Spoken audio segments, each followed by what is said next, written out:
Germany, 26th of September, 1945. Do you swear the testimony which you are about to give will be the truth, the whole truth, and nothing but the truth, so help you God? Ja, ich schwöre, dass alles, was ich sage, die reine Wahrheit ist. What is your full name? Margarete Himmler. Are you alone here? Nein, meine Tochter Gudrun ist bei mir. And what was your husband's name? Heinrich Himmler. What was your idea of his job? Und anfangs hatte er nur die SS, dann kam die Polizei dazu und später wurde er dann auch noch Innenminister. Did he have a safe or a storage box in your house? Ja. And what did he keep in the safe? Es waren Papiere und Dokumente darin. Are the papers and documents still there, as far as you know? Ja, natürlich. Wenn das Haus noch steht.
« 8 octobre 1900. Expéditeur, le professeur du lycée royal de Bavière, Gebhard Himmler. Votre Altesse royale, prince et seigneur bienveillant, après un entretien avec monsieur le curé de l'église Sainte-Anna, je me permets humblement de vous prévenir que monsieur le curé procédera au baptême de notre petit Heinrich samedi le 13 de ce mois. Je me permets de vous exprimer l'immense gratitude que j'éprouve à la seule pensée que votre Altesse royale aura la bienveillance de devenir le parrain de notre enfant. Sachez, si cela vous intéresse, que notre rejeton pesait 3,7 kg le lendemain de sa venue au monde. Il mesurait 52 cm. Grâce à Dieu, il est très éveillé et témoigne d'un bel appétit.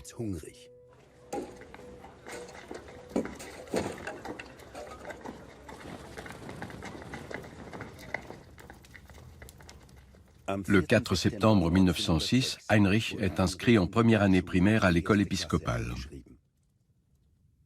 Heinrich est fréquemment malade, fièvre glandulaire, rougeole, pneumonie, oreillon. Grâce au cours particulier de mademoiselle Rudolph, Heinrich rattrape son retard et obtient la note B.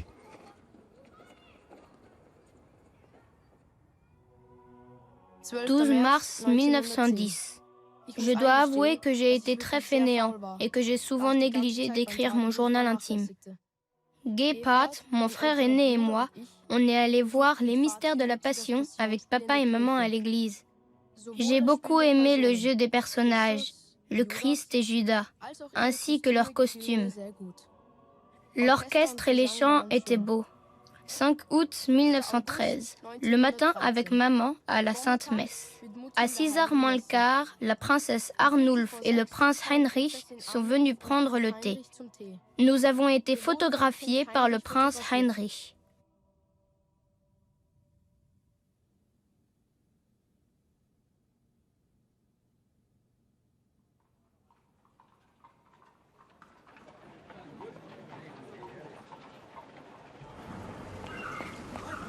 Mardi 28 juillet 1914. J'ai joué avec Falk Tsipara à glaive et bouclier. Cette fois avec 40 corps d'armée. La Russie, la France et la Belgique contre l'Allemagne et l'Autriche. J'ai perdu 10 millions. La partie est très intéressante et loin d'être terminée. 1er août, mobilisation en Allemagne. 2 août, l'Allemagne déclare la guerre à la Russie. 5 août, l'Angleterre a déclaré la guerre.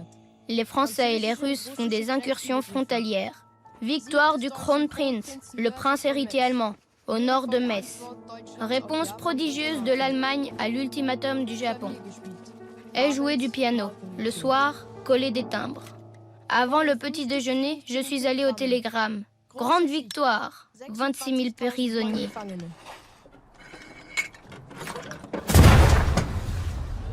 8 heures, école. Discours de monsieur le directeur. Et chanté Deutschland, Deutschland über alles. Et un autre chant. Hindenburg a encore fait 50 000 prisonniers en Mazurie. Hurrah! Falk et moi, on aimerait tellement se battre aussi.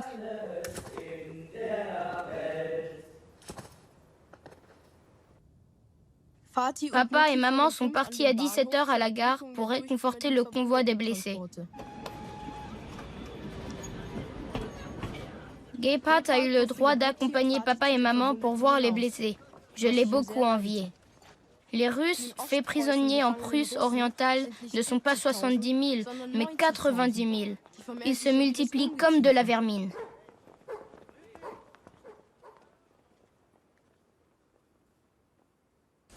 Épouvantable journée à l'école, malentendu avec le professeur Wurmsee.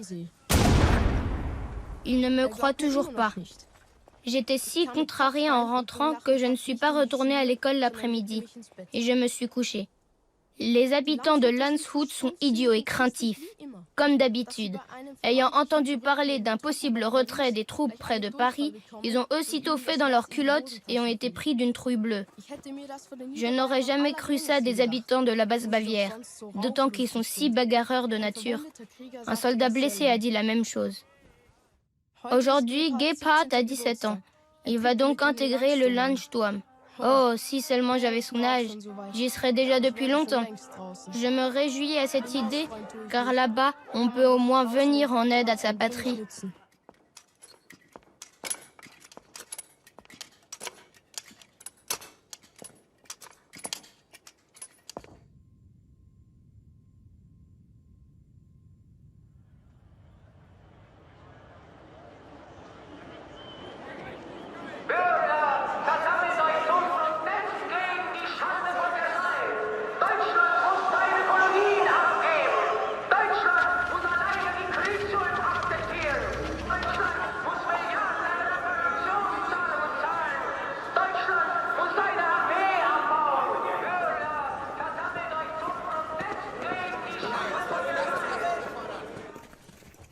« 4 septembre 1919. Malade. Me suis évanoui à l'aurore. Nuit épouvantable, colique. Pris des gouttes pour l'estomac. J'étais d'humeur exécrable et accablé. Je ne laisse jamais rien paraître de mes pensées sombres et de mes tourments. Pour la politique, je suis en ce moment terriblement pessimiste. Totalement pessimiste.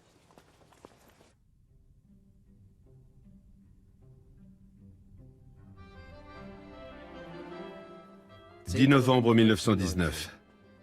Je ne sais pas pour qui j'étudie présentement. J'étudie parce que c'est mon devoir.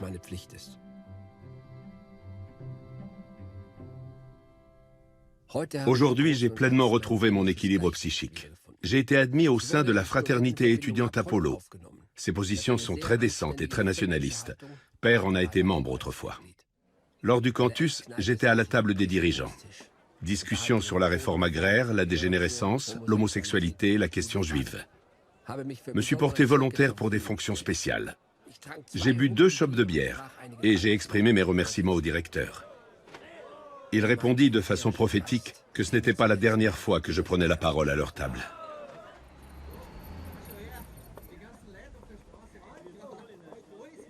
« 7 heures. Duel au sabre.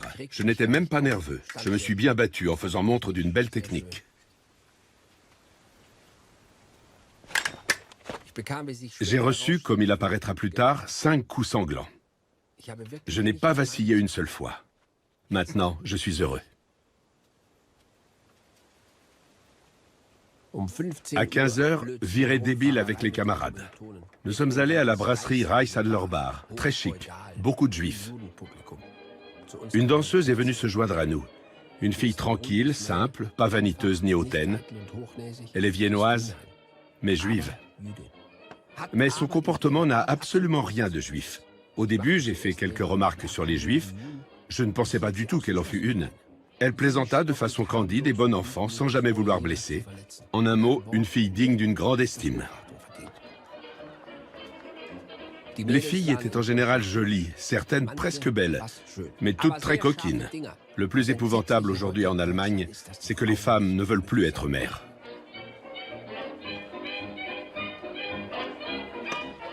22 février 1922. À 9 heures, élection à Apollo, je n'ai pas été élu. Douleur atroce à l'estomac. Horrible sentiment de frustration et de dégoût. Ceux qui ne m'aiment pas sont nombreux. Pourquoi? Parce que je parle trop. Misérable bavard que je suis. Je n'arrive jamais à la fermer, irréfléchi et immature. Quand vais-je enfin réussir à me maîtriser? Hier soir, j'étais très soucieux et déprimé. Je voulais me lever à 5h30 pour aller tirer à la mitrailleuse, mais pitoyablement, je n'ai pas entendu le réveil. J'ai honte de moi. Qu'ai-je encore d'un soldat? Je suis un être dénué de toute volonté. Me vient l'idée que s'il y avait de nouveau un conflit, une guerre, si seulement je pouvais affronter des dangers au péril de ma vie, si je pouvais me battre, ce serait une délectation pour moi.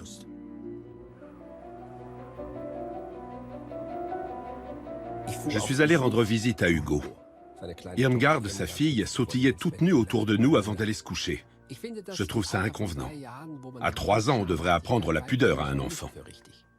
Hugo s'est moqué de moi quand je lui ai confié n'avoir jamais flirté, etc. Il m'a traité de nuque. La jeune génération indisciplinée est un grave danger pour l'Allemagne. Plaise à Dieu que cela change. J'ai acheté des livres, parce que, en eux, je trouve la paix intérieure. J'ai lu La lumière de l'Est, de Rudolf Stratz. Tous ont le désir de se multiplier. Seul l'espace est limité. C'est la lutte pour la multiplication qui déclenche la lutte pour l'espace. Si une nouvelle campagne est lancée à l'Est, j'irai. L'Est est le plus important pour nous. On doit se battre à l'Est pour s'y établir.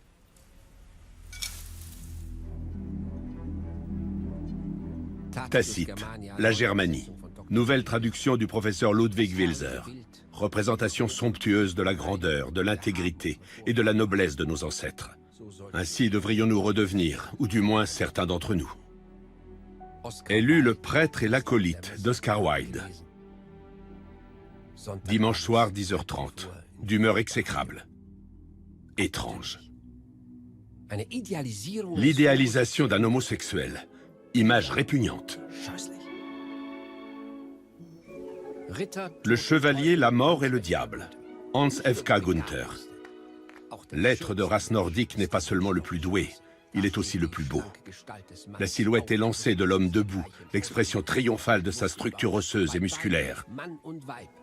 Tous deux, hommes et femmes, ont une peau rose pâle, les cheveux blonds, des yeux clairs triomphants. Tous deux ont la gestuelle accomplie d'un corps parfait. Une race royale entre les hommes.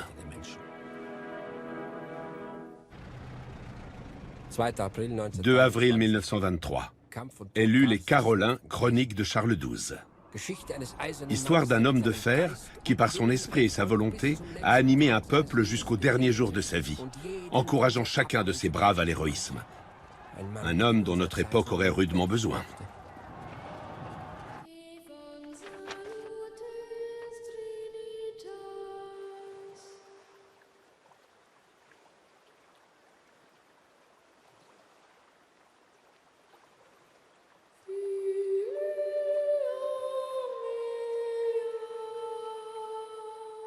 Je crois à la révolution.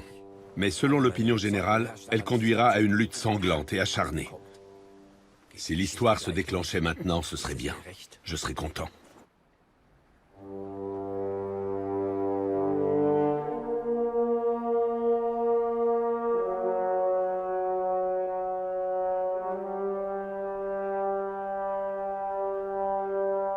22 août 1924.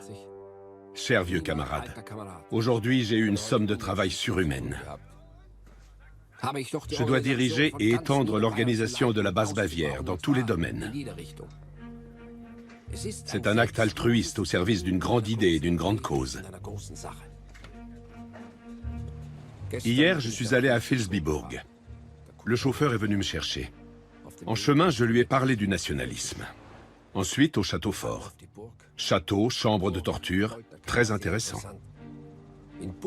Dans le château et la vieille ville, on sent l'esprit d'honneur, de grandeur, de rigueur et de pesanteur du Moyen-Âge. L'esprit du temps passé.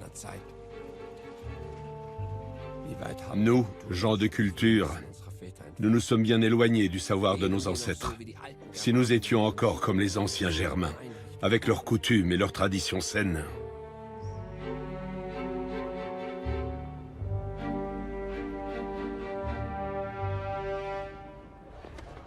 Objectif de la SS du Parti national-socialiste des travailleurs allemands. A. Assurer la protection des réunions des sections locales de la NSDAP. B. Renforcer la protection personnelle de Hitler lorsque notre Führer s'exprime à proximité d'une section locale.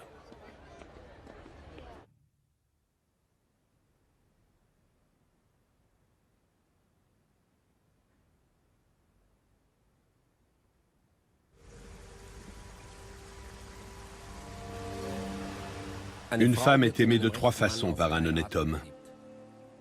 Comme une enfant chérie qu'il faut gronder et à l'occasion punir quand elle fait preuve de déraison. Comme épouse, qui lutte aux côtés de son mari sans jamais l'entraver. Et comme une déesse, dont il faut baiser les pieds.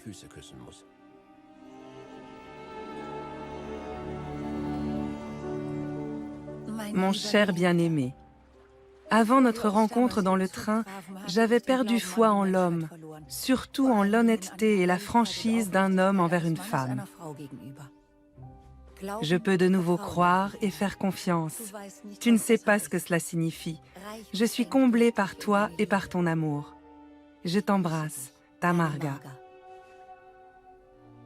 Lettre numéro 4. Chère Marga, je trouve le destin bien généreux avec moi quand je vois ton doux visage et tes yeux si bons, si doux, si loyaux, si bleus.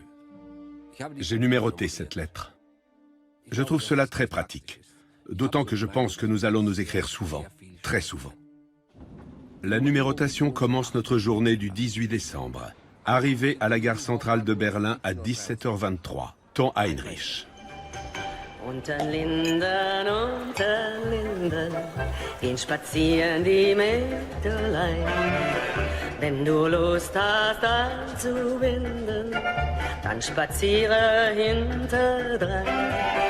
Fängst du an beim Kaffeebauer, sagt sie dir noch, ich bedauere, bist du am Pariser Platz.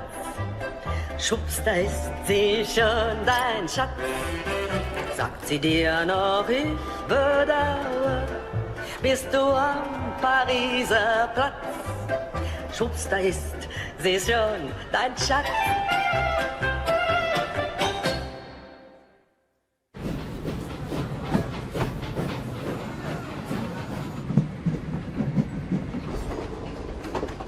Munich, 28 février 1928. Lettre numéro 65. Chère Marga, j'ai éprouvé une telle joie après mon service, en sachant que j'allais passer quelques heures de rêve avec ma petite femme, qui sera si douce avec moi. Nous pourrons bavarder et nous dire tout ce que nous ne dirons à d'autres, parce qu'ils ne peuvent nous comprendre, et que nous sommes trop fiers pour dévoiler un pan de notre âme à ceux qui pourraient en rire. Reçois mon amour, ton Heini. Berlin, lettre numéro 73. Mon amour, ta lettre m'a trouvée alors que je n'étais pas de bonne humeur. J'ai eu plus de désagréments que je n'aurais imaginé en avoir. 4 opérations et 1 décès. Être propriétaire d'une clinique, c'est très pénible.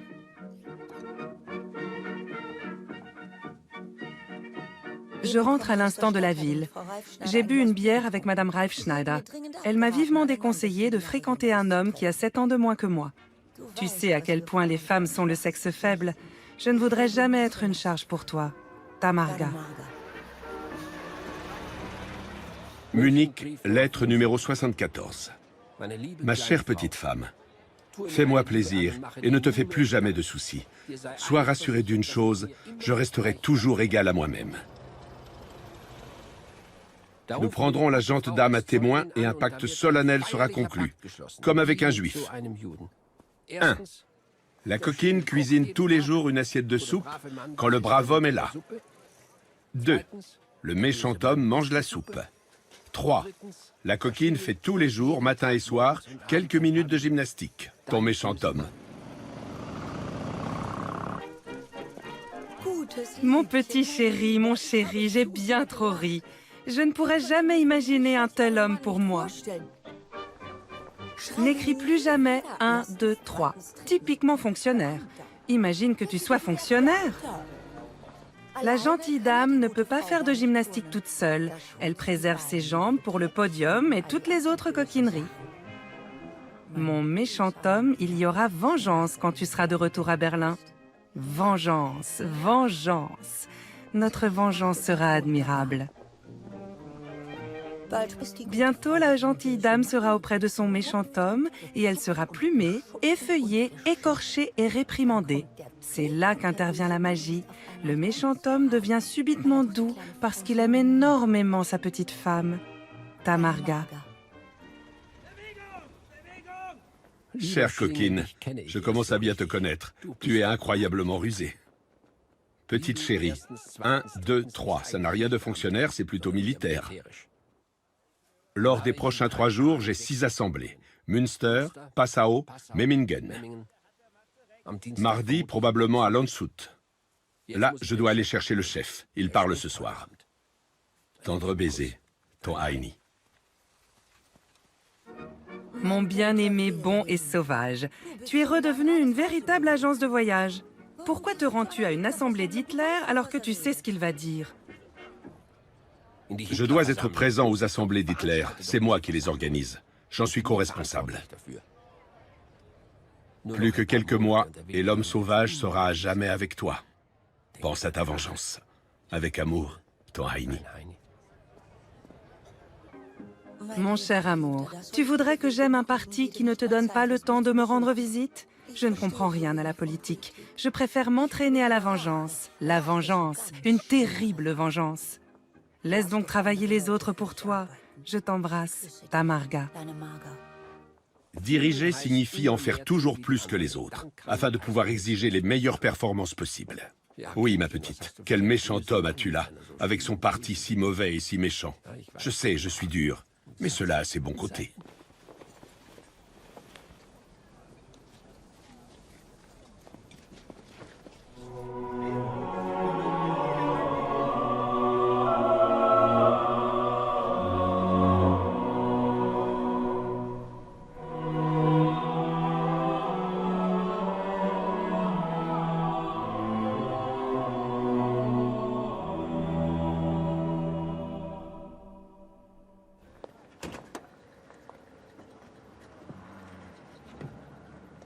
« 16 juin 1928. Mon amour, j'ai été chez Hanomag pour l'automobile. Une auto coûte 2300 tout compris, alors qu'une Dixie, qui est nettement meilleure, coûte 2500. Mon chéri, c'est trop cher. Restons-en à Hanomag. Hanomag est une imposture, une sale société juive. La Dixie à 2 places est une admirable petite voiture de sport. Chérie, tu en auras beaucoup de plaisir. Commandons de suite une Hanomag.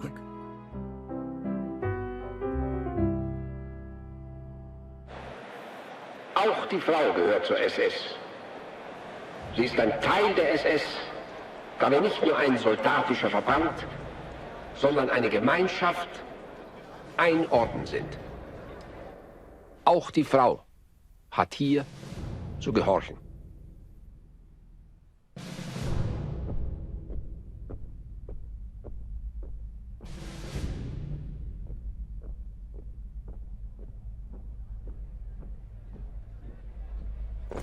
Chère Marga, je t'ai dit un jour que je ne te décevrai jamais. Mais la chose à laquelle je ne peux renoncer, c'est mon destin. Ma plus grande inquiétude C'est la question de savoir si j'ai le droit de causer un jour peut-être d'horribles tourments à un être que j'aime à l'infini. Je ne pourrai jamais me détourner de mon devoir. Et il se peut qu'un jour, je t'entraîne malgré moi dans un tourbillon de tourments et de malheurs au funeste destin. Nous, les soldats luttant pour la liberté de l'Allemagne, devrions en fait rester solitaires et à l'écart de la société. Ma chère, chère enfant, je n'écris pas ces mots à la légère, mais parce que je prévois déjà les horreurs du futur. Mon soldat ne s'améliorera pas, on l'aime tel qu'il est. Et ton amour, s'il m'appartient, me donne le courage et la force de tout supporter. J'assumerai mon destin avec fierté. Je t'aime tant, Marga.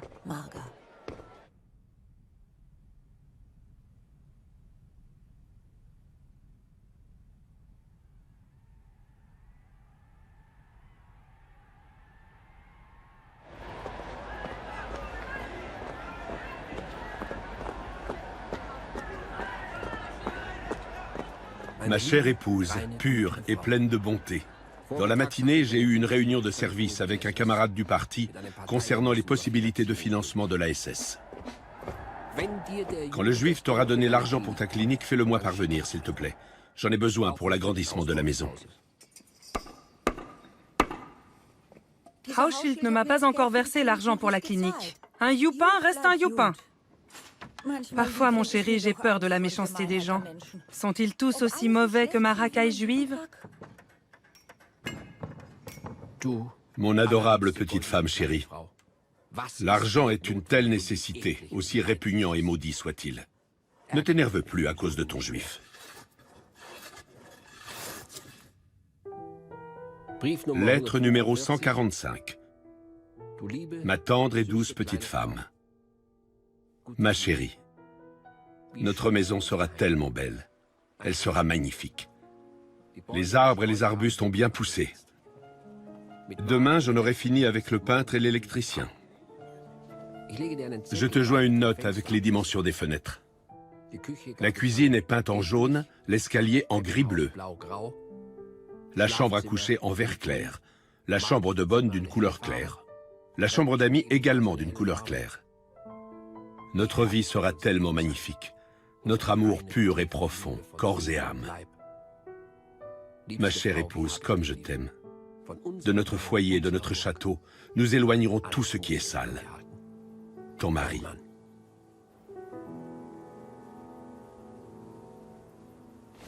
Sur ordre de notre Führer du 6 janvier 1929, j'ai pris le commandement de la SS du NSDAP.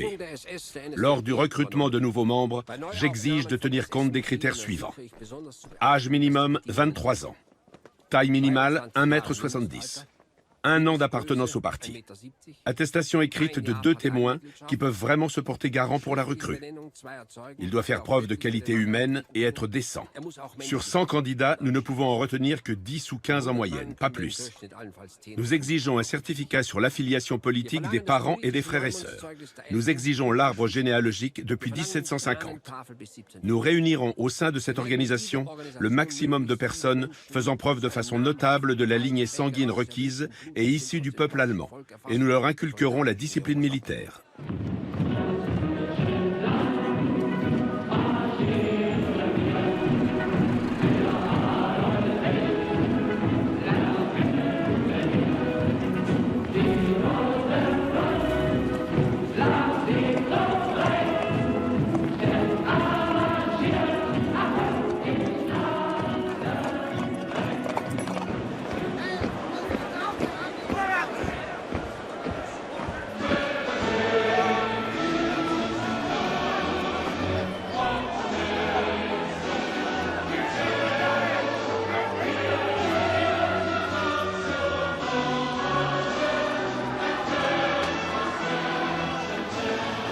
Lettre numéro 152. Chère Marga, j'étais chez mes parents. J'ai expliqué rapidement à mon cher père la nécessité des combats de rue. La lutte et le travail ne m'ont jamais trop nui encore. Nous aspirons à la révolution. C'est notre objectif avoué. J'ai lu des articles sur les combats pour l'augmentation des salaires à Brunswick. Pourquoi veux-tu, assoiffé de sang, jouer du couteau? Mon amour bien-aimé, es-tu sage et décent? Il y a un tourment que tu ne peux pas m'infliger. Je ne peux pas toujours être aussi sage que tu le souhaites, ma chère épouse. Tu devrais toujours rester aussi intègre, toi, l'homme épouvantable à l'âme noire. Gudrun Margarete Elfriede Emma Anna est née le 8 août 1929 dans une clinique à Munich par césarienne. Elle pesait 3 kg 625 grammes et mesurait 54 cm. Blonde, yeux bleus, avec des petits ongles tout roses.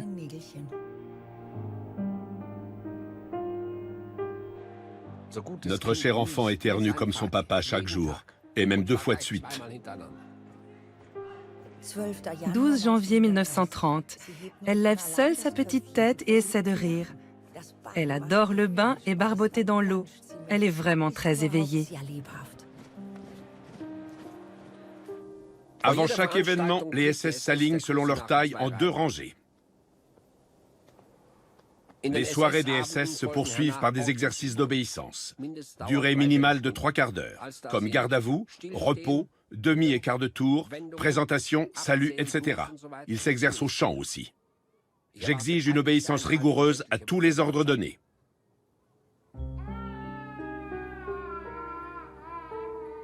Fête d'anniversaire de Gudrun, 8 août 1930. Les grands-parents sont arrivés à 14h30 avec l'omnibus, accompagnés des Schönbaum.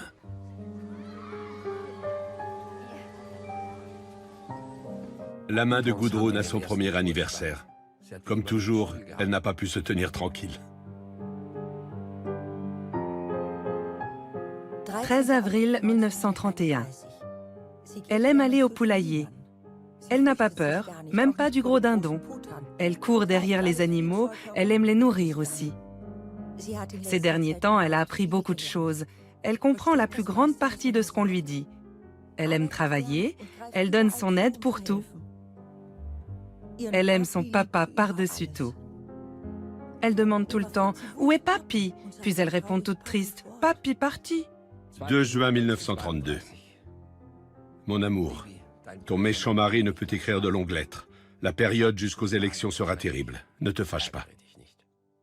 Mon amour, nous nous battrons pour notre bonheur. Tout ira bien pour nous. Le paradis que nous nous sommes construits, personne ne peut le détruire.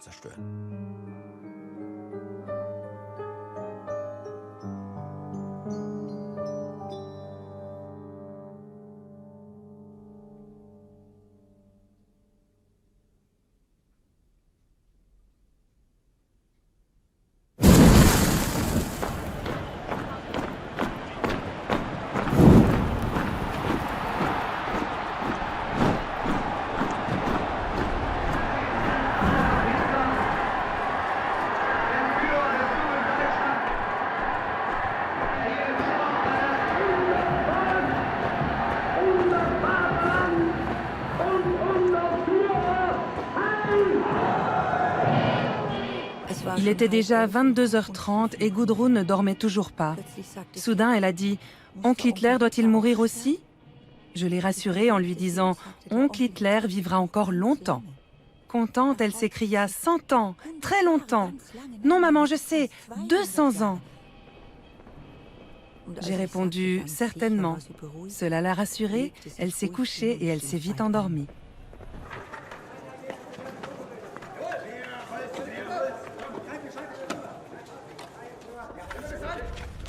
Und erinnerst du dir gut daran,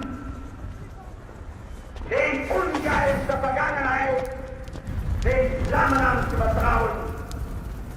Das ist eine starke, große und symbolische Handlung.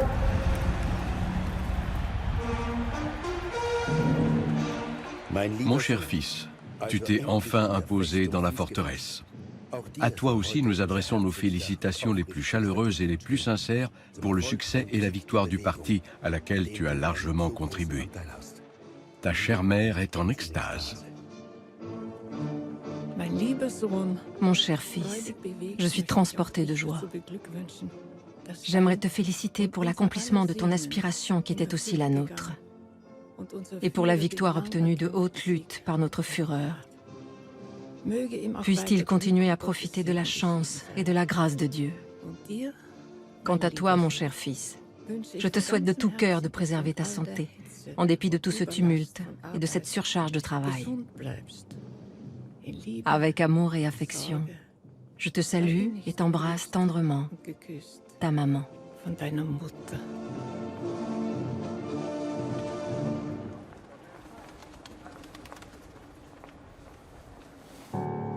Cher Heinrich, nous te prions de transmettre au Führer notre gratitude la plus profonde et la plus chaleureuse pour sa photo avec cette gentille dédicace. D'autant que nous pouvons difficilement le remercier en personne. La moindre photo de toi nous comble, mon cher Heinrich, ainsi que toutes les nouvelles à la radio et dans les journaux. Je t'embrasse de tout cœur, ta maman. Heil Hitler.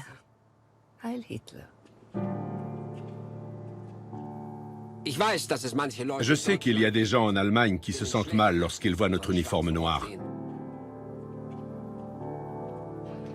Nous les comprenons. Nous ne nous attendons pas à être aimés par tout le monde. Nous serons respectés par tous ceux qui aiment l'Allemagne. Ceux qui auront à nous craindre sont ceux qui, d'une façon ou d'une autre, ont mauvaise conscience envers la nation et envers le Führer. Reichsführer de la SS, H. Himmler.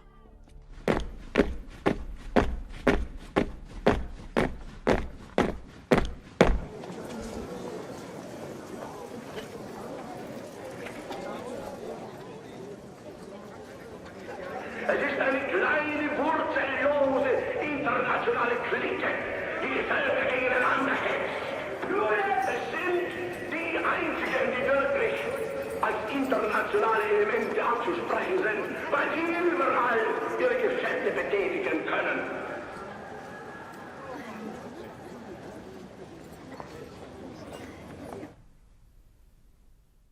Nous n'avons pas tellement d'enfants. Un peuple de bonne race qui a très peu d'enfants est voué à finir dans la tombe. Un peuple qui a beaucoup d'enfants peut prétendre à la puissance mondiale et à la domination mondiale. Le nombre minimum d'enfants pour un mariage heureux et sain doit s'élever à 4.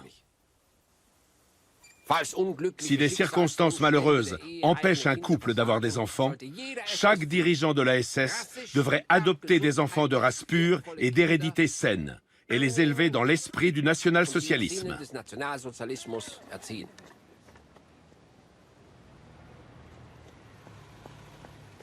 Melde Gehorsams, Kompanie angetreten. Links und links und links und links und links und links und links und links. 10 mai 1933. Vendredi, Gerhard von der Ahe, notre fils adoptif, est arrivé chez nous. C'est un joli garçon, très éveillé. Poupette voulait souvent le caresser et le dorloter, mais comme lui n'aimait pas ça, il l'a frappé, et cela s'est terminé par une grosse bagarre. C'est malheureux, mais ils se chamaillent très souvent. Le garçon veut toujours tout avoir, et quand Poupette lui cède quelques jouets, ça la rend quand même très jalouse. Ce que j'exige de vous, c'est de l'ordre. L'ordre autant dans les grandes que dans les petites choses. L'ordre est la base même de la nation. La culture et l'ordre sont le fondement de l'État. Le soldat dont l'uniforme n'est pas en ordre n'obéirait plus et deviendrait comme les bolcheviks d'en face. Nous enseignerons toutes ces choses aux dirigeants, même comment se nourrir convenablement. J'attends aussi de vous que vous soyez très exigeants dans l'éducation. Ne pardonnez rien. Mais j'exige aussi que vous restiez humains. Considérez-vous, je vous prie, comme des assistants et pas comme des dictateurs.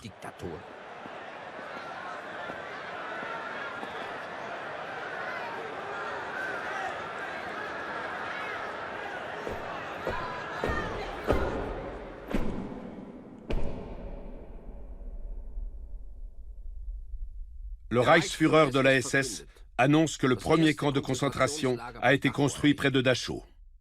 un nouveau lieu d'accueil pour 5000 parasites communistes et sociodémocrates.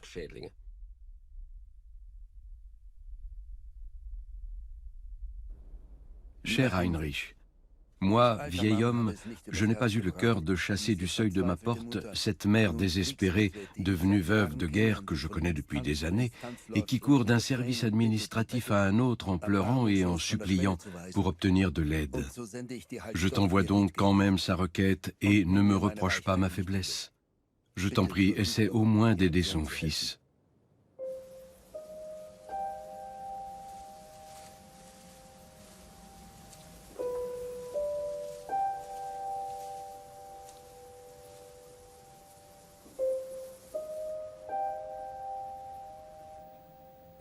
Mes chers parents, bien sûr que je vais considérer la requête de la veuve de guerre. En hâte, Heil Hitler, votre Heinrich.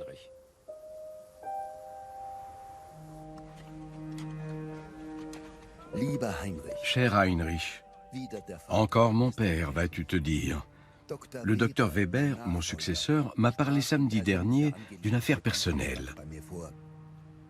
Lui et sa famille ont toujours été de sensibilité nationaliste, j'en ai la certitude. Voilà que Franz, son fils aîné, qui est avocat, a dévié du droit chemin. Préservé avec difficulté de la faim par ses parents, il a probablement été incité par son épouse à défendre des communistes pour se faire un peu d'argent. Mais lui-même n'est pas un communiste. La pauvre maman Weber a été choquée dimanche matin quand, à 6 heures, 6 hommes puis 3 hommes encore l'après-midi sont venus fouiller le logement en quête d'armes et de documents et ont interrogé la famille. Je te prie de faire au moins ce qui est possible. Cher père, je te remercie de tout cœur pour ta lettre du 23 novembre. Je te joins une copie de la réponse de M. Weber afin que tu saches de quelle façon cette affaire a été réglée. Merci de tout cœur, tu as été clément. Cher Heinrich, l'envoi de toutes ces requêtes est une corvée pour le vieil homme que je suis. Elle m'accable. Ce midi, j'ai trouvé la lettre suivante de mon très bon ami, le professeur de lycée, M. Brunner, au sujet de l'arrestation de son fils. S'il te plaît, aide cet homme respectable. Père, il était de notre devoir d'arrêter le fils Brunner. Cher Heini, pour sa fête le 27, ton si bon père a reçu énormément de vœux. Seuls les tiens, mon cher Heinrich, ont manqué.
Aujourd'hui, nous avons dîné avec 25 personnes.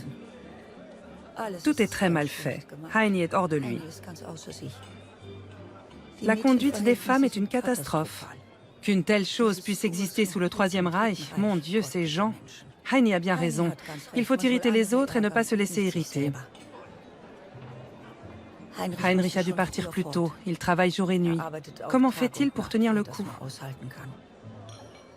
Il est tellement fatigué et accablé par tous les soucis. Je trouve qu'il n'est pas apprécié à sa juste valeur. Toutes les choses qui concernent la sexualité ne sont pas une question privée, se limitant à l'individu. Elles ont en fait pour conséquence la vie et la mort de la nation. Je prends un exemple du quotidien. Si le conseiller ministériel X est homosexuel et qu'il doit sélectionner des stagiaires pour son service, il ne les choisira pas selon leurs aptitudes. Il ne cherchera pas les meilleurs juristes, mais il choisira quelqu'un qui est aussi homosexuel. Ces gens-là se reconnaissent de loin, au premier coup d'œil. L'homosexualité réduit à néant toute performance, toute réalisation basée sur la performance, et anéantit l'État dans ses fondements mêmes. Malheureusement, ce n'est pas aussi facile pour nous que pour nos ancêtres. À leur époque, les cas de déviance étaient très rares. Un homosexuel était noyé dans un marécage. J'ai donc pris la décision suivante. Ces gens-là seront conduits sur mon ordre dans un camp de concentration et ils seront abattus dans le camp pour avoir voulu fuir.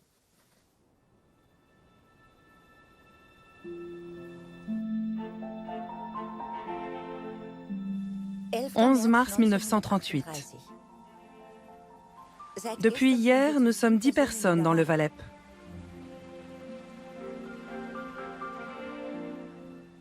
Poupette et Reussienne ont vu pour la première fois du gibier. Elles étaient si heureuses, si contentes. Le temps passe si vite avec les enfants. Ils sont à la fois adorables et vilains. Ils se chamaillent puis se réconcilient.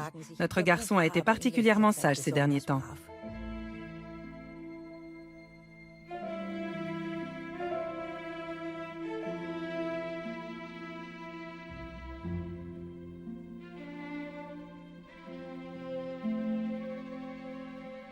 Nous avons invité les Wedel, les Oswald, ainsi que Bertha et son mari.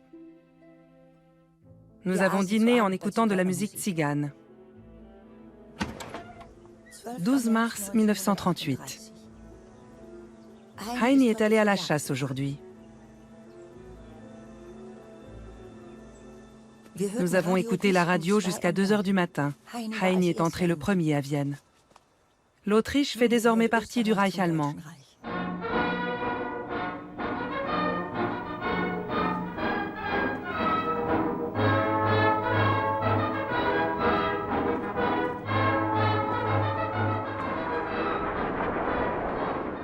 Heini a appelé. Il va bien, mais il est vraiment débordé. Cette nuit, Poupette est tombée malade. Elle a de la fièvre, je n'ai pas réussi à dormir. Alors que j'étais assise à côté de son lit, je lui ai dit qu'il était déjà 2h30 du matin et qu'elle devrait essayer de dormir. Elle a dit « Hier à cette heure-ci, Papy est entré. » À Vienne, voulait-elle dire. Cet enfant est de toute évidence très attaché à son père.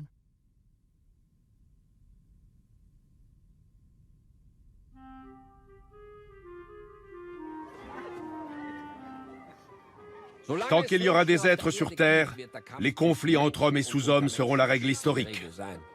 Le sous-homme, qui semble biologiquement entièrement appartenir à la même espèce, avec des mains, des pieds, une sorte de cerveau, des yeux, une bouche, est toutefois bien inférieur à tout animal sur le plan intellectuel et psychique.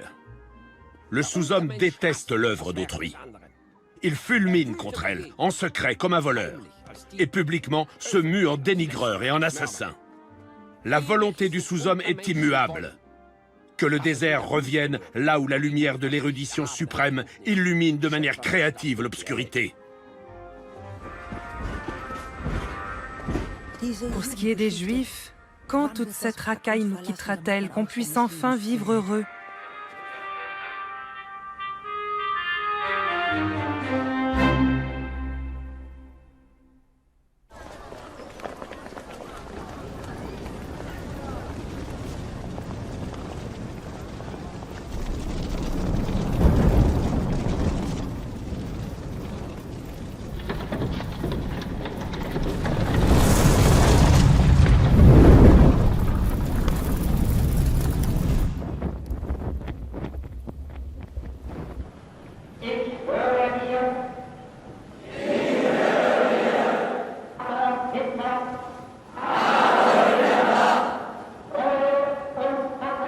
Garantieren kann ich für eines, dass solange ich die SS führe, in einem Krieg im Innern es keine Drückeberger oder einen Menschen, der auch nur in Gedanken eine Revolution macht, gibt. Ein Herrenvolk muss in der Lage sein, Menschen, die für die Gemeinschaft schädlich sind, auszuschalten. Wir würden ohne jedes Erbarmen sein. Dann ist es dann gleichgültig, wenn in einer Stadt Tausende auf die Decke gelegt werden müssen. Ich würde es tun.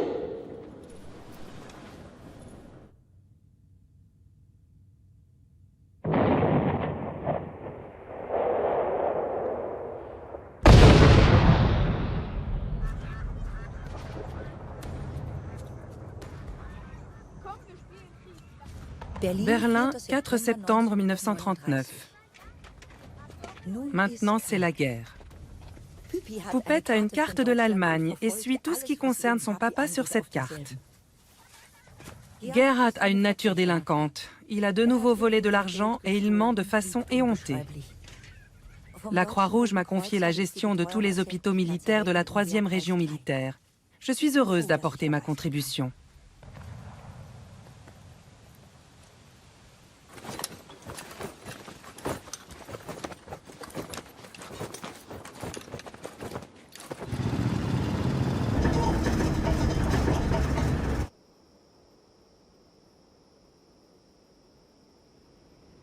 Pour son anniversaire, Heini a eu une très grande joie. Le Führer l'a nommé commissaire pour la colonisation dans toute l'Allemagne. Quel merveilleux sentiment de le voir enfin gratifié de la sorte. Je suis allée à Poznan, Lodz et à Varsovie. Mühlenkavel et ses environs, horribles. Tout est en ruine. Pendant toute la période polonaise, rien n'a été fait à travers tout le pays. Il y a tellement à faire. Cette racaille juive, ces Polacs, la plupart n'ont même pas l'apparence d'un être humain. Ces Polonais ne meurent pas facilement de maladies contagieuses, ils sont immunisés. C'est une tâche énorme de faire régner l'ordre ici. Heini a bien trop de travail. On en parlera encore dans des milliers d'années.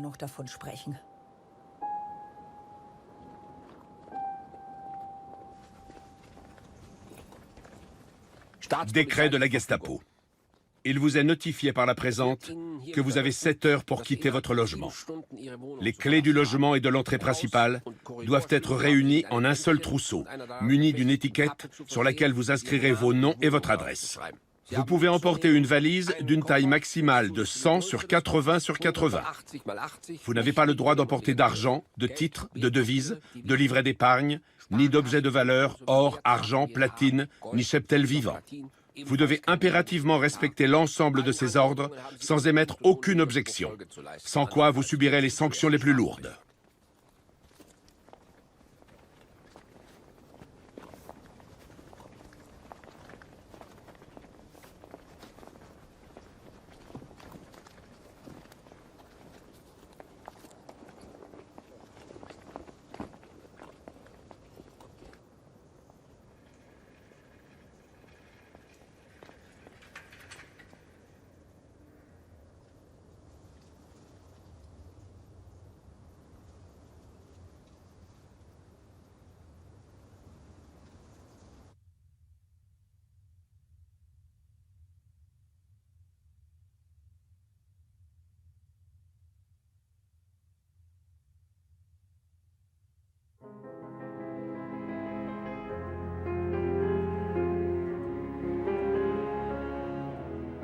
La maison de tes parents doit être ton foyer.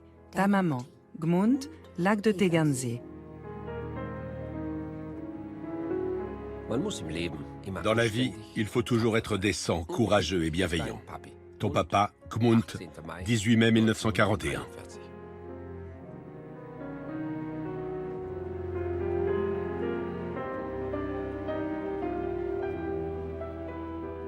La maison Lindenficht, Gmund, la maison de mes parents. Les hommes de la SS me vouvoient et m'appellent Mademoiselle Gudrun. Ça me fait très bizarre.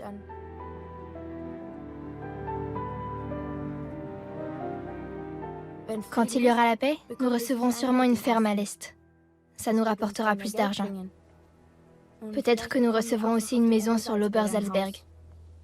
La maison Lindenficht m'appartiendra un jour. Oui, le jour où il y aura la paix. Mais ça prendra encore beaucoup de temps. 2 à 3 ans.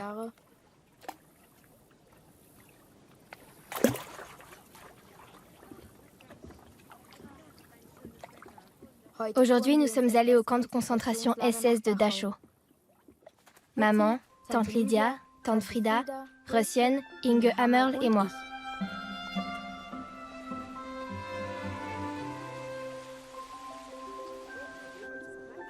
Nous avons tout visité. Le grand jardin, le moulin, les abeilles. Ensuite, les livres. Des livres du XVIe siècle jusqu'à aujourd'hui. Puis, tous les tableaux peints par les détenus. Magnifiques. Ensuite, nous avons mangé. Beaucoup. Puis, chacun de nous a reçu un cadeau. C'était tellement bien. Une très grande exploitation.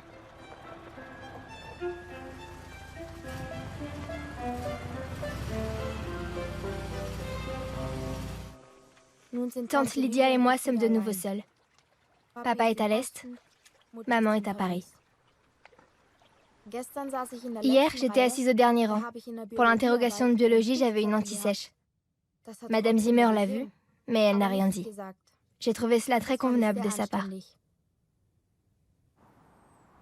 15 juin 1941. Ma chère mamie, avant mon départ, je tenais à t'envoyer quelques lignes et aussi un bouquet de fleurs. La prochaine fois que je t'écrirai, ce sera depuis la Russie. Je joins aussi 5 doubles tablettes de chocolat que je t'avais promises pour les enfants. Je t'embrasse affectueusement, ton papy.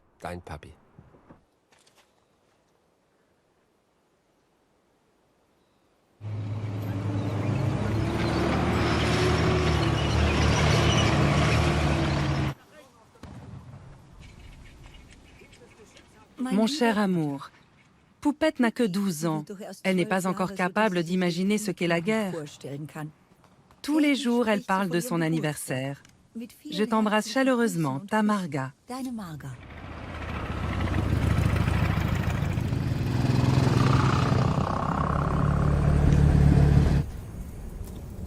Ma chère mamie, le trajet dans les pays baltes était très intéressant.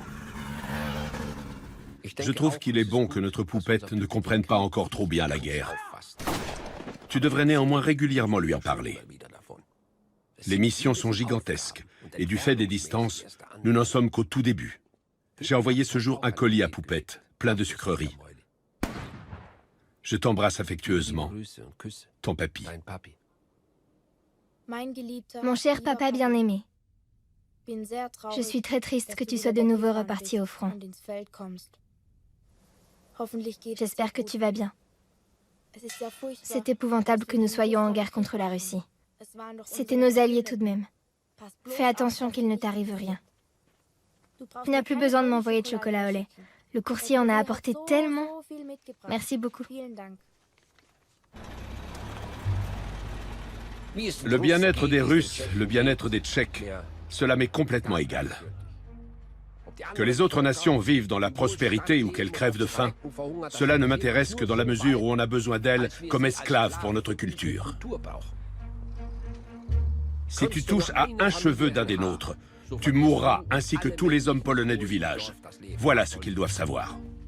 Nous ne serons jamais violents ni cruels quand ce ne sera pas nécessaire, c'est clair. Nous, les Allemands, sommes le seul peuple au monde à avoir une attitude décente envers les animaux.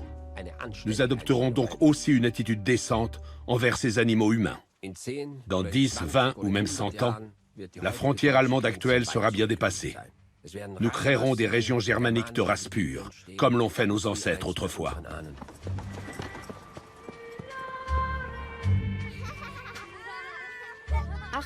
« 8 août 1941.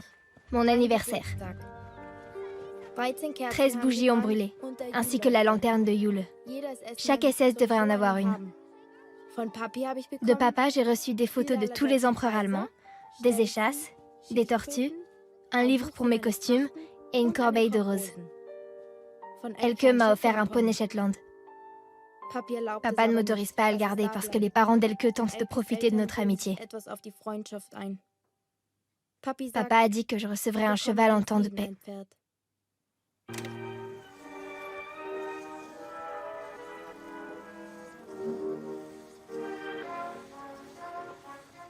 Nun bin ich stolz, Blätter hat kein Baum im Holz.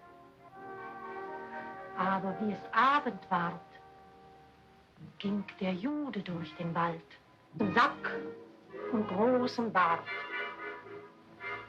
Er steckt sie ein, geht eilends fort und lässt das leere Bäumlein dort.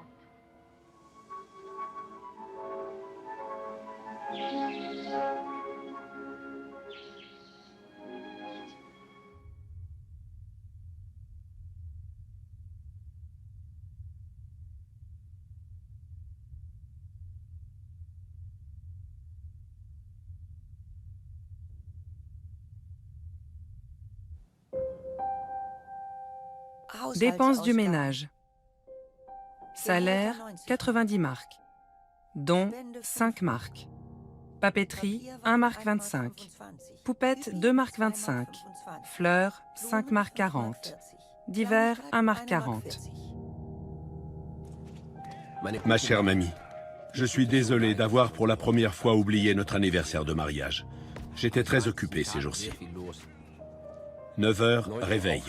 10 heures, je m'habille et je prends mon petit déjeuner. Puis je me rase pendant que le docteur Brandt me lit le courrier. Réveil entre 8h30 et 9h30. Rangement. Promenade dans le jardin. Organiser toutes les tâches. Travaux manuels. Puis travailler et gouverner par téléphone, radio et télégramme. L'après-midi, lecture. Poupette aussi. Nous lisons les livres que tu nous as envoyés. Tous les 2 jours, à 13 heures, je vais rencontrer le Führer. J'arrive là à 14 heures, on déjeune. Retour vers 16 ou 17 heures, je travaille dans le train. De samedi à mardi, j'ai été dans des champs de manœuvre. J'ai vu de nouveaux procédés de tir très intéressants. Entre-temps, voyage de 3 jours et plus. À Lublin, Lviv, Dubno, Rovno, Lutsk.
Ma très chère mamie, 6 juin, un rapport des plus intéressants dans lequel notre Gerhard joue un rôle.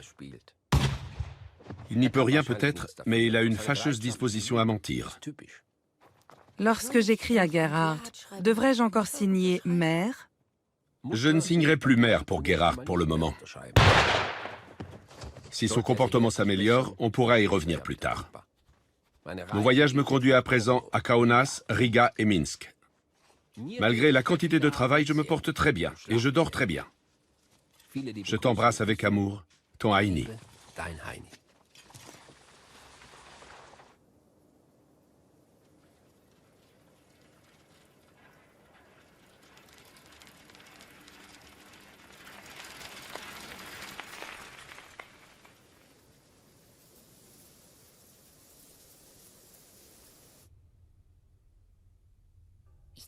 Je te remercie pour ta si gentille lettre. Regarde, sur cette photo, tu as un visage très drôle. Tu es tellement adorable. Quand je pose la photo en face de moi, tu me regardes droit dans les yeux. Oh, papy, reviens-nous vite. Lettre numéro 99A au Reichsführer de la SS. Voici le rapport intermédiaire concernant l'Obergruppenführer von dem Bach. Il souffre principalement d'hallucinations en relation avec les exécutions de Juifs qu'il a supervisées, ainsi que d'autres expériences pénibles sur le front de l'Est. Le patient est revenu du front de l'Est dans un état d'épuisement général extrêmement sévère, surtout sur le plan nerveux. Ces derniers jours, ses intestins ont dû être plusieurs fois vidés à la main. Ses intestins ont été paralysés quelques jours du fait de l'administration d'opium. Ma chère mamie, j'ai beaucoup souffert de l'estomac, mais je suis tout à fait rétabli. Mais ces problèmes intestinaux sont vraiment répugnants. Des dizaines de soldats en souffrent sur le front. Ton Heini.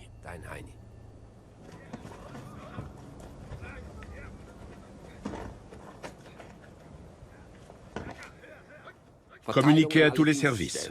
Le devoir sacré des officiers supérieurs et des commandants est de veiller personnellement à ce qu'aucun de nos hommes chargés d'accomplir cette lourde tâche ne se mue en brute ou ne subisse des troubles psychologiques et comportementaux. Pour remplir cette mission, il faut une discipline de fer lors de l'accomplissement des tâches, mais aussi des réunions conviviales en soirée. Ces soirées doivent refléter l'esprit typique de chez nous. Les hommes se rassembleront autour d'une table en profitant de la musique et des spectacles. Ils passeront ces heures immergés dans les contrées sublimes de la culture allemande.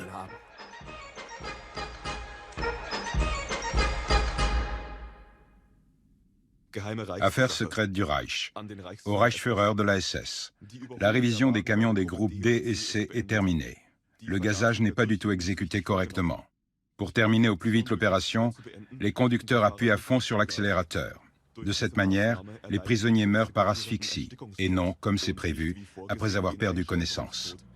Le procédé que je préconise a démontré qu'avec un réglage correct de la pédale, la mort intervient plus rapidement et les détenus s'endorment paisiblement. Les visages déformés et l'expulsion d'excréments qui étaient monnaie courante jusqu'ici n'ont plus été constatés. Je profite de l'occasion pour attirer votre attention sur le fait que les camions sont désormais connus et surnommés les camions de la mort.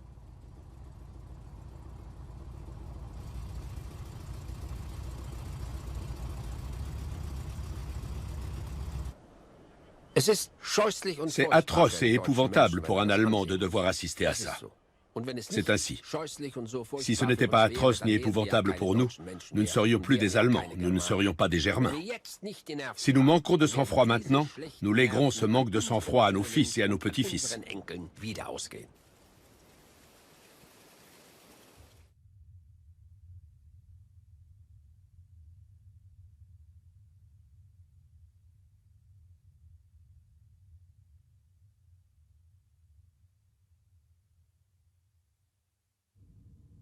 Chère sœur, malheureusement, les circonstances exceptionnelles engendrées par la guerre ne nous autorisent pas à discuter de vive voix du sujet qui suit. À Noël 1938, Heinrich et moi avons eu une conversation durant laquelle nous avons tous deux reconnu que nous nous aimions infiniment. Il ne divorcera pas comme ça, c'est exclu pour le moment. Sa fille n'a que 13 ans. Ce n'est pas la faute de son épouse si elle ne peut plus lui donner d'enfants. Elle a déjà 48 ans. Le Führer, Martin Bormann et Karl Wolf sont au courant de notre secret. Ta sœur, Hedwig. Ma chérie, ma chère Aisy, tu m'as offert ton cher cœur tant aimé et tout ton être. Je n'ai qu'un seul souhait. Malgré les difficultés, je veux faire ton bonheur comme tu as fait le mien, comme tu le fais au quotidien. J'embrasse tes chères mains et tes douces lèvres, ton H. Mon très cher, je te joins la liste de Noël de Poupette. Tu pourrais cocher ce que tu lui achèteras et renvoyer la liste. En ce moment, on rassemble les cadeaux de Noël pour les SS. 10 000 tablettes de chocolat. Sais-tu ce que j'aimerais que tu m'offres pour Noël? Ta Marga. Cette année, ce sera la première fois qu'on fêtera Noël sans papa. Gerhard, lui, sera là. Papa nous a appelés. Il y a peu, j'ai demandé à papa ce qu'il allait m'offrir pour Noël. Et il a répondu, un morceau de bois pour que je ne gèle pas. Y aura-t-il encore la guerre au prochain Noël? Que Dieu garde notre papy. Mon très cher, j'ai reçu un colis dont l'expéditeur est E. Lorenz, dans lequel il y avait une immense volaille dont la vue m'a d'abord effrayée, car je me voyais déjà en manger pendant 8 jours. Aujourd'hui, alors que je voulais chaleureusement remercier Erika, j'ai appris que ça venait de toi, ta hache. Minuit, je n'arrive de nouveau pas à dormir. Je pense. Mopswedel est tombé. Un SS de 18 ans. Pauvre maman. Cela fait 2 jours que je n'ai aucune nouvelle de Heini. Madame Berkelmann m'a écrit aujourd'hui, elle demande le divorce. Son mari va avoir des enfants d'une autre femme. Toutes les jeunes filles ont envie d'un époux. Si elles savaient à quel point la vie est amère.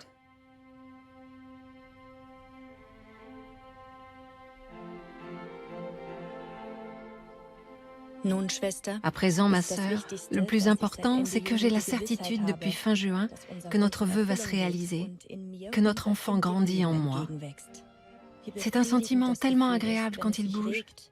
Je m'imagine déjà le porter dans mes bras, le choyer, le gâter. C'est un sentiment indescriptible. On prend tellement soin de moi que c'est parfois trop pour être agréable. Ta sœur, Hedwig.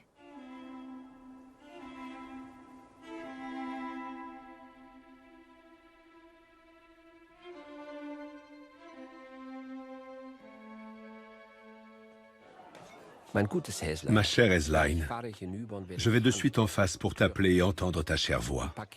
Le colis contient des choses sans valeur, mais choisies avec amour. J'espère que notre bout de chou ne se fait pas mal avec son hochet. Je t'aime immensément. Ton H.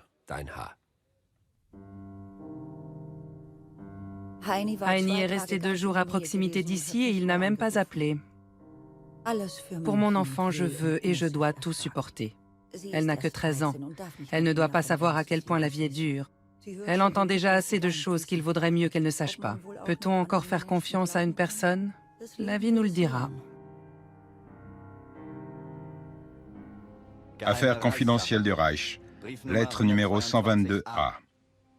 Très vénérable Reichsführer, mon devoir implique de vous tenir régulièrement au courant sur les progrès de mes recherches, comme je le fais aujourd'hui. La méthode que j'ai mise au point pour stériliser le corps féminin sans effectuer d'opération est pratiquement au point. Cette méthode nous permettra vraisemblablement de stériliser une centaine, voire 1 millier de juifs par jour.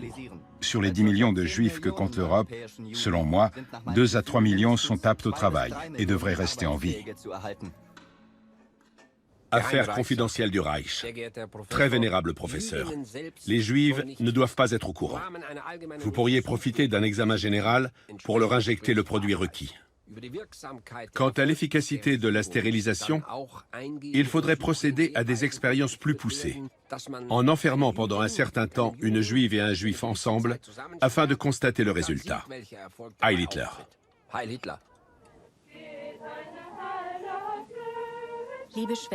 Chère sœur, je voulais me trouver une autre sphère d'activité et me ménager une certaine autonomie. Le roi Heinrich m'a toutefois déclaré, concernant mes intentions, que la seule idée que je veuille gagner ma vie par moi-même lui était insupportable. Dès que la guerre sera finie, il veut nous acheter une maison de campagne, qui serait à jamais notre foyer et notre refuge. Il aurait l'idée d'y exploiter soit une petite pépinière, soit un élevage de petits animaux, afin de la rentabiliser. Ta sœur, Hedwig.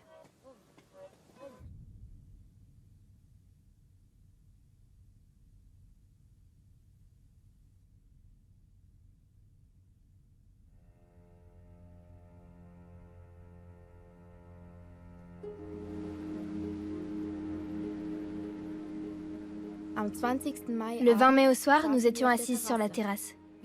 Nous avons joué aux cartes et écouté les actualités. Soudain, quelqu'un a klaxonné très fort. Nous nous sommes demandé qui se permettait ça. C'était papa en personne. Nous avons passé 3 soirées ensemble. Poupette était ravie. Papa a apporté beaucoup de fruits, de légumes et 150 tulipes rayées, dentelées et bicolores. Maman a montré tout le jardin à papa. Cela faisait longtemps que je n'avais pas vu papa en civil. C'était merveilleux. Papa est reparti ce matin. Quartier général, juillet 1942. J'ordonne le déplacement de toute la population juive du territoire du gouvernement général. À partir du 31 décembre 1942, aucune personne d'origine juive ne pourra séjourner dans le gouvernement général. Ces mesures s'imposent pour la séparation ethnique et raciale des peuples dans le cadre du nouvel ordre européen, ainsi que pour la sécurité et la pureté du Reich allemand et de ses territoires d'intérêt.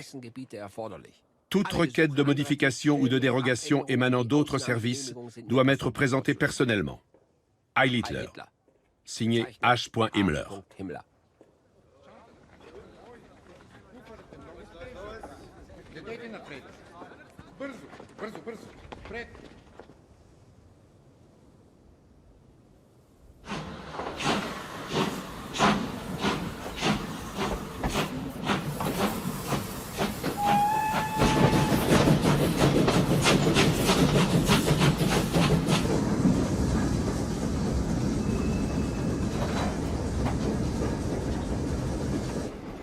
Nous leur avons confisqué les biens qu'ils avaient.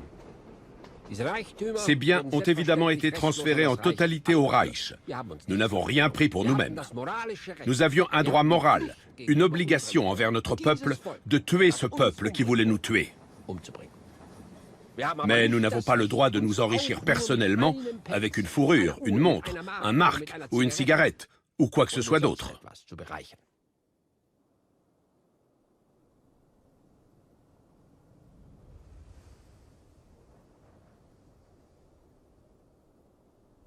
« 10 août 1942, ma chère mamie. Je profite du colis pour vous écrire quelques lignes. La ceinture est pour toi, la corbeille est pour toi. Peut-être aimeras-tu le plateau et la coupe en argent, et les étoffes en soie noir et bleu, avec du blanc, et le sac à main bleu. Pour notre chère petite, il y a un bracelet en or et un vêtement de sport. Une fourrure, une boîte de compas et un lainage bleu vont suivre. Avec amour, ton Heini. »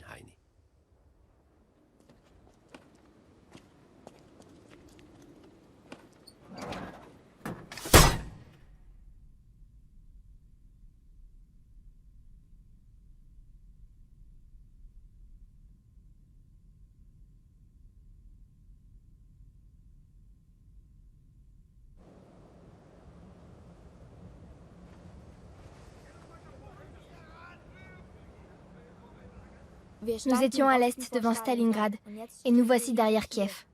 C'est une grosse différence. Partout, nous manquons de munitions et d'armes. La Luftwaffe est toujours aussi mauvaise. Göring ne s'occupe plus de rien, ce vaniteux. Goebbels en fait beaucoup, mais il se met toujours en avant. J'aurai bientôt 50 ans et j'ai vécu tant de contre-coups. La guerre est entrée dans une phase grave. Stalingrad fut une mise en garde. Que va-t-il encore arriver? Je crois le Führer. Notre peuple ne peut et ne doit pas périr, même si la situation intérieure est critique. En Europe, nous n'avons plus d'alliés. Nous sommes totalement livrés à nous-mêmes. Je n'ose imaginer ce qui se produira si nous perdons. Certains généraux sont déjà tombés. Si papa... Non, c'est tout simplement impensable.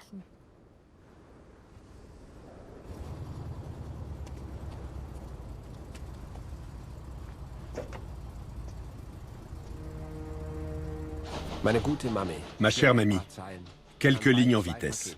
J'envoie 6 juin 2 colis et un gâteau aux fruits. Dans les prochains jours, je serai à Lublin, Zamość, Auschwitz, Lviv. Je suis curieux de savoir si je pourrais téléphoner. Je serai à environ 2000 km de Gmund. Affectueusement. Passe de belles journées à Gmund auprès de notre fille. Des baisers du fond du cœur, ton papy.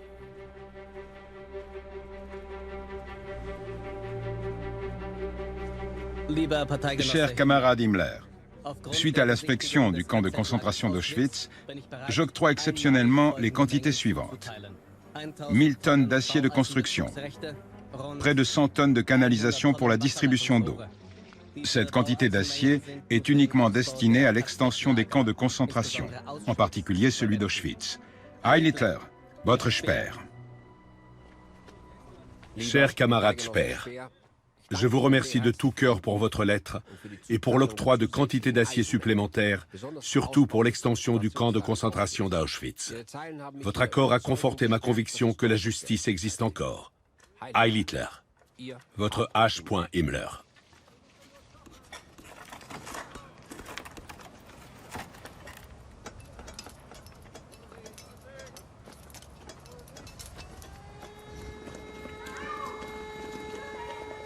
Mon très cher, il y a eu des frappes aériennes. Merci. Demande s'il te plaît pour nous au moins 4 cartes d'alimentation. Cela nous revient de fait. Nous avons des alertes quasiment chaque jour. Une fois même pendant 4 heures. Une bande argentée est tombée dans notre jardin lors des dernières attaques aériennes sur Munich. Tous reçoivent des distinctions et des décorations, sauf papa. Il devrait être le premier à en recevoir. S'il n'était pas là, beaucoup de choses seraient différentes.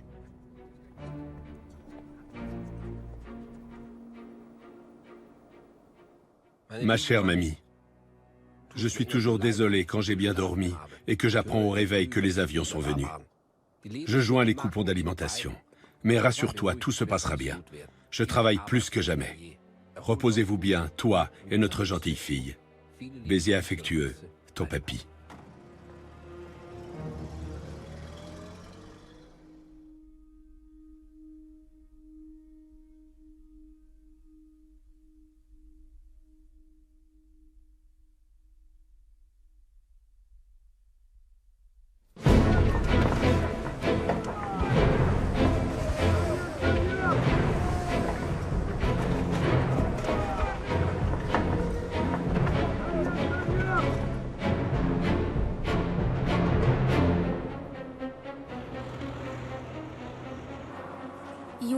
Juin 1944. L'invasion a commencé dans la nuit du 5 au 6 en Normandie, par la Manche. Nous avons déjà abandonné Cherbourg. Les Russes veulent la Baltique. Ils traitent les gens de façon indescriptible.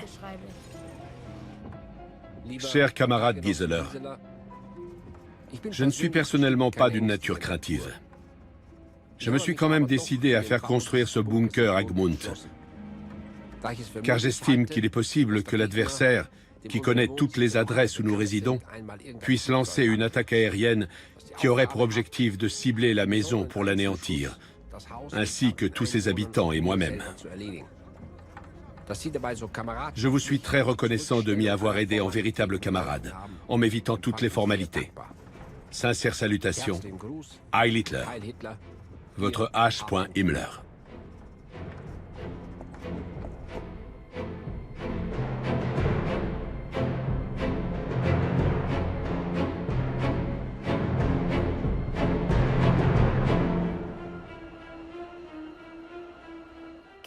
Un télégramme est arrivé hier. Une place aurait été trouvée pour Gerhard. Il est peu probable qu'il viendra nous voir avant de partir au front. Il est très courageux et très content d'être avec les SS à Brünn. Je trouve qu'il est devenu plus aimable. Le Führer ne veut pas croire que le soldat allemand n'a plus envie de se battre. Papa est tellement convaincu de la victoire. Il serait inconcevable que nous perdions. Quand la situation est grave, on fait appel à son aide. L'Allemagne entière a les yeux rivés sur lui. Malgré ça, il est joyeux et de bonne humeur quand il appelle. Ma très chère mamie, ma chère poupette, en dépit de toutes ces difficultés accablantes, je suis fermement convaincu de la victoire finale. Je te joins aussi un très beau poème, Rédemption. Poupette devrait aussi le lire. Rédemption. Depuis la cathédrale de Metz, l'horloge a sonné 4 fois. L'heure de la relève. La faute ne pèse plus. L'ancienne, que la puissante épée impériale allemande règne à nouveau et inspire le respect comme autrefois. L'heure de la relève. L'Allemagne reprend ses anciennes positions. À l'ouest rougeoient les brumes du soir. À l'est, sur la Moselle, le jour se lève. Et c'est à toi, peuple allemand, qu'appartient l'avenir.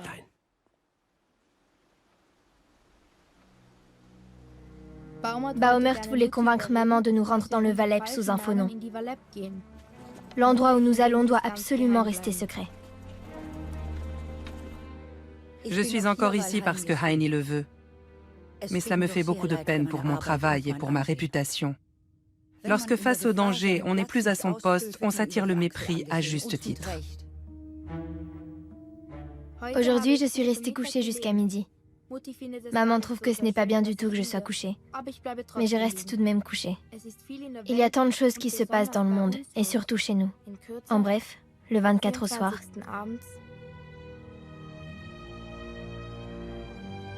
17 avril 1945. Ma très chère mamie, ma très chère petite fille, comme M. Baumert se rend dans votre région, je profite de l'occasion pour lui remettre cette lettre. Il expliquera beaucoup de choses de vive voix à mamie. Mais il apporte tout de même ces quelques lignes et un petit colis. Les temps sont extrêmement durs pour nous tous. Et pourtant, je crois fermement que tout va bien se terminer. Mais c'est dur. Mes chéris, restez en bonne santé. L'Ancien va veiller sur nous, en particulier sur le peuple allemand courageux, et il ne nous laissera pas sombrer. Je vous envoie à toi, ma chère mamie, et à toi, ma poupette, ma chérie, beaucoup, beaucoup de tendres baisers. Heil Hitler, avec tout mon amour, votre papy.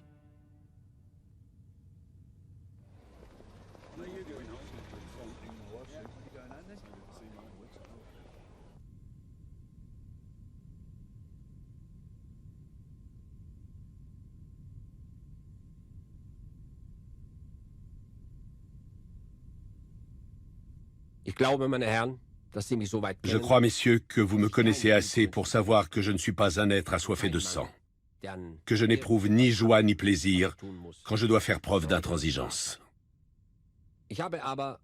D'autre part, j'ai les nerfs tellement solides et un sens du devoir si grand, je peux vraiment m'en prévaloir,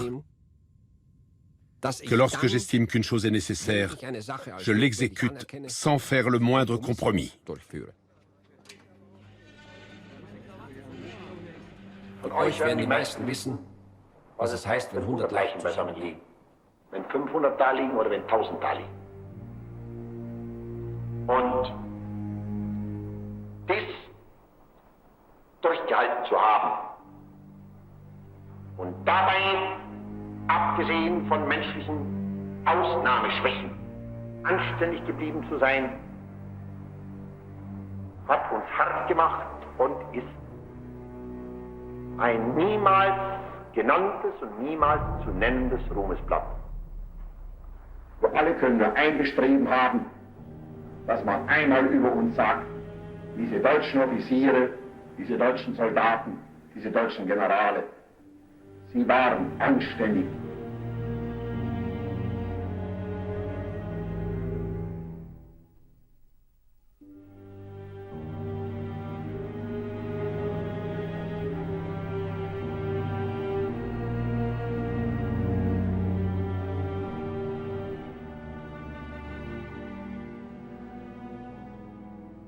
Who do you think was responsible for the concentration camps?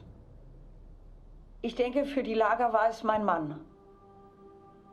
Did your husband discuss the war with you? Sicher, über den Krieg haben wir gesprochen. Did you talk about the concentration camps?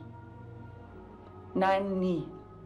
He never said anything to you about them, and you never said anything about them to him? Nein, wir haben nie darüber gesprochen. Weren't you interested? Ich wusste nichts davon. Why didn't you ever ask him about the camps? Ich weiß es nicht.